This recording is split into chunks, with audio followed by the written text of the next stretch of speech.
അകൃത്യം മുഖാന്തരം എൻ്റെ പ്രാണൻ പാതാളത്തിൽ ഇറങ്ങുന്നൊരു സാഹചര്യത്തിൽ നിൽക്കുക. അവിടെ നിന്ന് എന്നെ വിടിവിപ്പാൻ ഞാൻ ആമേൻ സ്തോത്രം മെരുക്കിയെടുത്തിരിക്കുന്ന ആമേൻ സ്തോത്രം ഞാൻ അതേ തീറ്റയും ചെലവും കൊടുത്ത് വളർത്തുന്ന എൻ്റെ സൈന്യത്തിന് സാധിക്കുകയില്ല. എന്നെ വീണ്ടെടുപ്പാൻ എൻ്റെ പ്രജകൾക്ക് സാധിക്കുകയില്ല.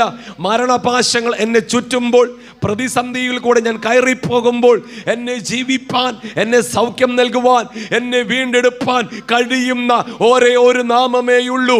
അത് ആമേൻ അത്യുന്നതനായ ദൈവമെന്ന് ബോധ്യമുള്ളത് കൊണ്ട് ഈ ഭക്തൻ ദൈവസന്നിധിയിൽ അനുദപിച്ചുകൊണ്ട് കരയുന്ന ഒരു പ്രാർത്ഥനയുടെ ശകലങ്ങളാണ് നാം ഇവിടെ വായിപ്പാൻ ഇടയായതെങ്കിൽ ഈ പകൽ ദൈവജനമേ ആമേൻ അനുതാപത്തോടെ ആരൊക്കെ ദൈവസന്നിധിയിൽ കടന്നു വരുമോ അവരെ ആമേൻ സഹായിപ്പാൻ, അവരെ വീണ്ടെടുപ്പാൻ, അവരെ സഹായിപ്പാൻ, അവരെ അതെ ആമേൻ പ്രാണനെ ആമേൻ സ്തോത്രം നഷ്ടത്തിലോട്ട് തള്ളിവിടാതെ അതെ ജീവിപ്പാൻ കഴിയുന്ന ഒരു ദൈവ സാന്നിധ്യത്തെയാണ് ദാവീദ് ഇവിടെ ഓർമ്മിപ്പിക്കുന്നത്.